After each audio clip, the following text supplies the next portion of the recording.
Remi Tinubu must see young malnourished detainees as her own children. Sislak demands immediate release of End Bad Governance protesters.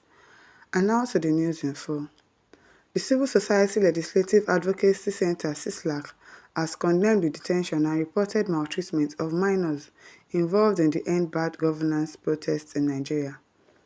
The organization expressed deep concerns following alarming reports that several detained children, some under the age of 15, collapsed due to malnutrition inside the Federal High Court in Abuja.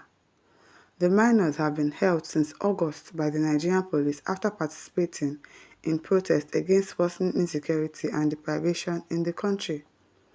In a statement signed by CISLAC Executive Director M1MØRS on Friday, the organization called on Senator Remi Tinubu to intervene, urging her to see these young detainees as her own children. CISLAC also appealed to President Bola Tinubu to halt these actions by government officials, including the Minister of Justice, and to immediately order the release of the minors. It is disturbing and damaging to Nigeria's global image to witness such treatment of young citizens who were only exercising their constitutional rights, Rafsanjani stated. He added, "The inhumane detention and maltreatment of these children must end. Anyone responsible for detaining these minors unjustly is the true criminal here, and this incident warrants urgent intervention."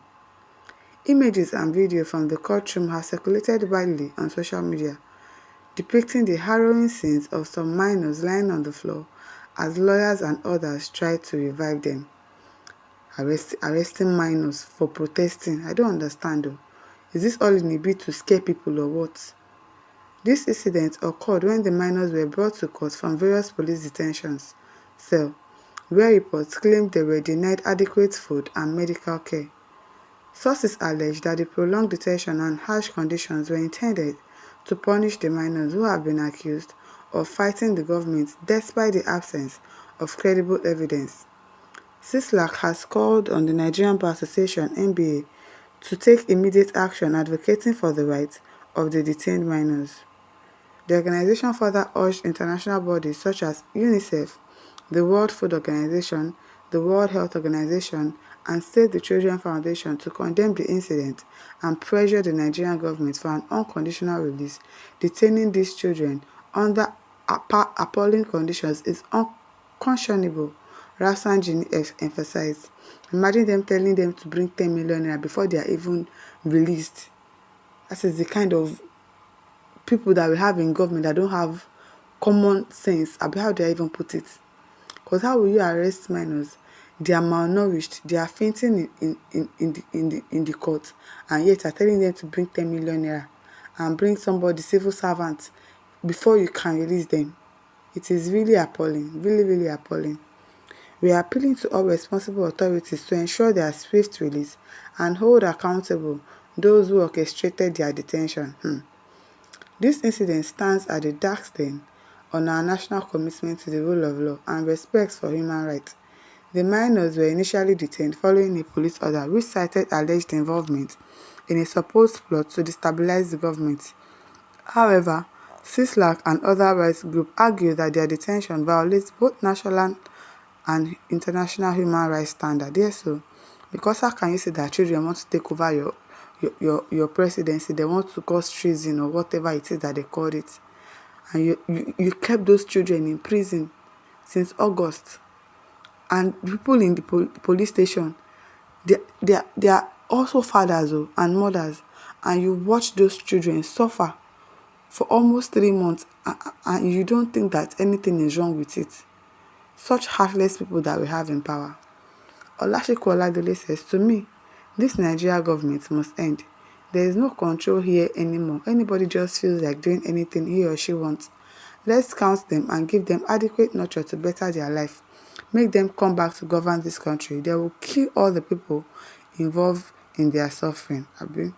Sam Ebole says she can't see them because they are not collecting money at every bus stop and making returns to whom it may concern. Yes, that is what they want to turn everybody into: beggars, touts, thugs. That is what they want. Keep the people in abject poverty. Keep using them for your own selfish reasons. That is what they want to do. turn this country upside down. Paul Okereke says, this is like Israel and Iran and our two proxies established to undermine Israel hiding behind UN and its agencies. Some people that pushed young children who could not even governance have gone into hiding like Iran would want to do but for Israelis' network of spies. Patrick Trudeau says the organizers of this protest were not hiding themselves. They were all over Nigeria threatening fire and brimstone. Instead of going after them, our cowards called security men, left them alone, and went after minors of 12 to 15 years old. I'm telling you, the worst of it all is our security agents could not find those behind Russian flag for a whole period of 3 months. They could not, but if it is to look for the person that commented, oh, the police officers are bad, they are stupid, they are this, they are that, they'll look for you, they'll come and find you in your house. But they cannot arrest people behind the Russian flag. Yaya Bello is working freely. Boko Harams are working freely. Every bad person in this country is working freely. But people that are trying to fight for their own human rights, they are being arrested. Tinubu, you are afraid of the North. That is why you can't get them arrested. Not that you don't know them. Yes, so yes, it's because you want to use them for election come 2027 because of your own selfish ambition. You claim you don't know where the Boko Haram hideouts are. You don't know where kidnappers are. It is a lie. These people have phones. They use TikTok. So you can be able to trace them to wherever their location is if police really wants to work. But no, you don't know where they are. You can't look for them because, of course, they are working for you. That is just it. Yossi Goodness says these children are too small. Wallah, it's too small children. And one lawyer is saying now they are adults, they are married, some of them are finished school. How?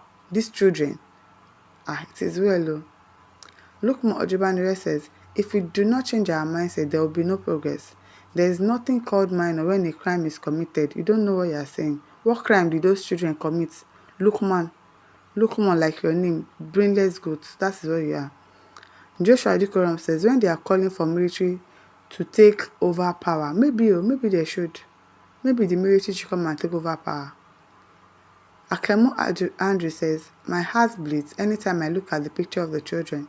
We put the children in this condition because we always vote based on religion and tribe, not sincere and capable politicians. Yes, so we always let tribalism to cloud our judgments whenever election is coming to place. Whenever there is election, they use tribalism, they use religion to deceive us, and then we too, as gullible as we are, we believe them. Meanwhile, we know that these people do not care about anybody but themselves. They do not care. They keep lying to us. They keep doing everything to frustrate us in this country. Arresting minors for what? For nothing. Punishing them, not giving them food. They look malnourished. All because they protested. It is well with our country. My listeners, over to you. Leave your thoughts in the comment section. Do not forget to like, to share, and subscribe. Thank you for listening. See you some other time. Bye.